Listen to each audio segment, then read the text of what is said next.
आपल्याजवळ किती वेळ आहे हाही महत्त्वाचा विचार करून त्याशी बोलणं जरुरीचं आहे.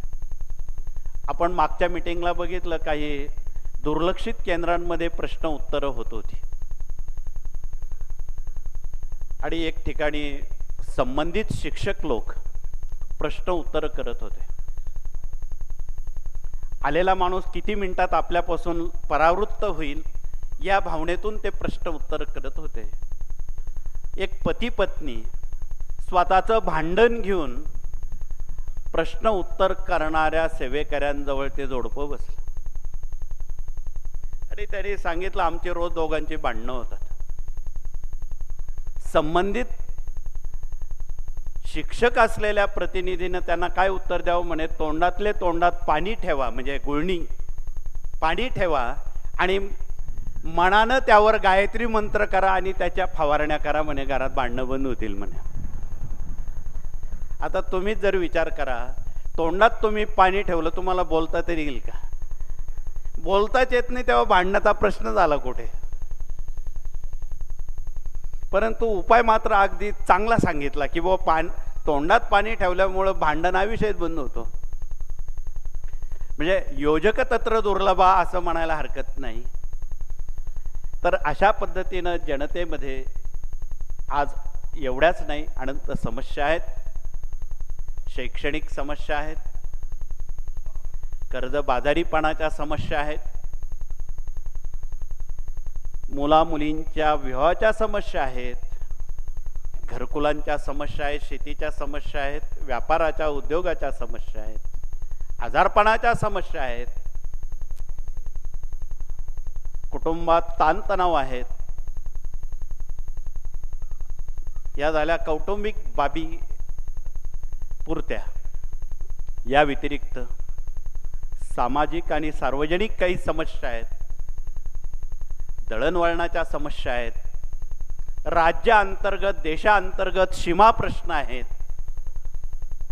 शेतीतल्या विदभर बांधावरून भाऊबंदकीचे सार्वजनिक न्यायाचे प्रश्न आहेत,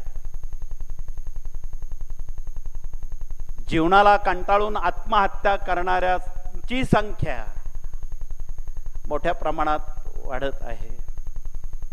अशा कितीतरी समस्या आहेत. खूप मोठी यादी होईल. परंतु ही सर्व समीकरणं गृहीत धरून नव्या युगात नव्या पिढ्यांना आपण या कार्यातून काय देतो, त्यांच्या मागण्या काय आहे, म्हणून आर्थिक चिंता या संदर्भात आपण मागच्या बैठकीला सन्नती नामक शक्तिपीठात, भारतात जी 51 शक्तिपीठं आहेत, प्रत्येक राज्यात सुमारे 4, 5, 3, 2 अशी काही शक्तिपीठं ऋषी मुनी देव परब्रह्म यांच्या संयोगातून झालेली आहेत. ती या देशाची संरक्षक आणि आशीर्वाद देणाऱ्या त्या देवता आहेत. म्हणून निर्माण होणाऱ्या आर्थिक चिंता या तशा 99% लोकांपर्यंत या समस्या आहेत. 0.5% श्रीमंत वर्ग जो असेल, आपण मागच्या वेळी बोललो होतो की 0.5% श्रीमंत लोकांनी सन्नतीला येण्याचं काही कारण नाही, कारण ते श्रीमंत आहेत. परंतु सर्वसामान्य 99% लोक आर्थिक बाबतीत विवंचनेत आहेत. म्हणून त्यांनी तर त्या ठिकाणी येणं अगत्याचं आणि क्रमप्राप्त आहे. आणि संकेत असे मिळत आहेत की जो कोणी त्या शक्तिपीठामध्ये सप्तशतीचा पाठ करेन, त्याला महालक्ष्मीचा मंत्र लावून जो कोणी पाठ करेन, त्याच्या भविष्य काळात त्याच्या अनेक पिढ्या कोणी कर्जबाजारी होऊ शकत नाही.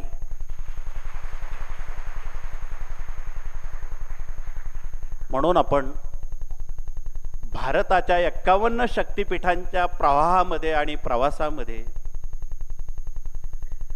त्यानिमित्तानं त्या तीर्थक्षेत्राला पुनर्जीवन मिळेल, त्या निमित्तानं त्या शक्तिपीठाची सेवा आपणाकडून निदान तोडकी मोडकी करण्याला संधी मिळेल, त्या तीर्थक्षेत्राचं पुनर्जीवन होईल.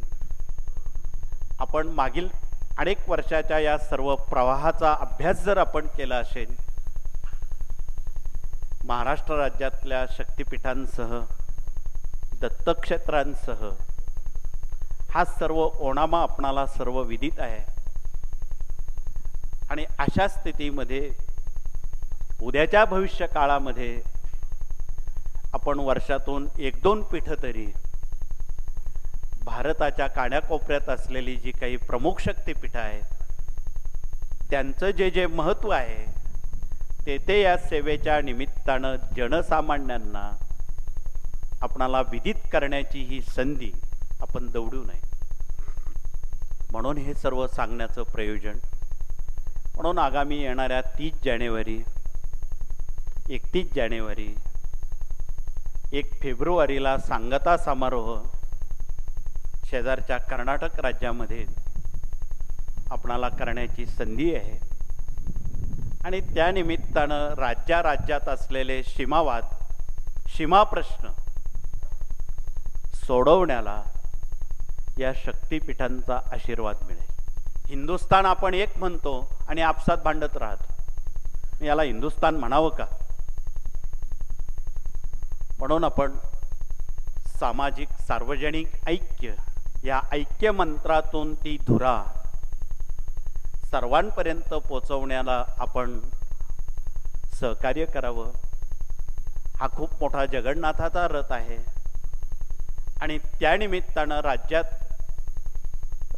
रथयात्रेची ही संकल्पना कार्यरत केलेली आहे. अपवाद पावसाळ्याचे वगळता काही रथ उभे आहेत.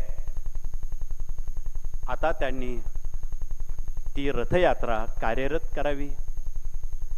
स्वामींचा रथ ज्या ज्या गावी जातो त्या त्या गावचं चैतन्य कसं फुलून येतं हे सांगण्याची गरज नाही, ते आपणा सर्वांना विदित आहे. खरं तर या 11 सालाच्या जून महिन्यात ते आत्ता ऑक्टोबरपर्यंत खरा पाऊस येणारच नव्हता. आपण याआधी बऱ्याच वेळा यावर बोललो होतो. पाऊस येणार नाही,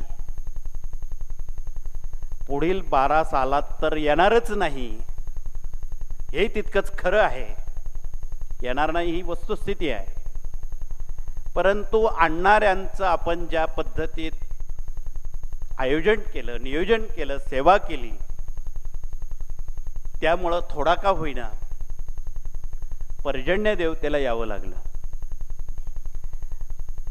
आपण देव मामलेदारांचं चरित्र वाचलं असेल. स्वामींचे निष्ठावान सेवेकरी. असाच दुष्काळ 1870-71 साली पडला. 2 वर्ष पावसाचा थेंब सुद्धा आला नाही. त्यामुळे या देशात अन्न निर्मिती होऊ शकली नाही. अशा वेळी देशावर आलेलं हे प्रचंड मोठं संकट, त्यात परचक्र, परकीय सत्ता, नुकतंच मोगल सत्ता संपली आणि इंग्रज सत्ता आली. अशा धामधुमीमध्ये सटाण्याला बदली असलेले तत्कालीन देव मामलेदार या नावानं त्यांना ओळखलं जायचं. स्वतःजवळची तर सर्व संपत्ती त्यांनी कधीच वाटून दिली अहिल्याबाई होळकरांसारखी. ती एक महान विभूती या देशात आणि या राज्यामध्ये जन्माला आली की जिनं अंगावर खेरीज जेवढं होतं तेवढं सगळं गोरगरिबांना वाटून दिलं, काही ठेवलं नाही. तीच अवस्था देव मामलेदारांची. सरकारी तिजोरीवर डोळा पडला त्यांचा, किंवा ही तरी संपत्ती का म्हणून ठेवायची सरकारची, ही गरिबांपर्यंत वाटून द्यावी. गव्हर्नरला न विचारता, कलेक्टरला न विचारता त्या तिजोरीवर हात टाकला आणि सगळा तो खजिना गरिबांपर्यंत वाटून दिला.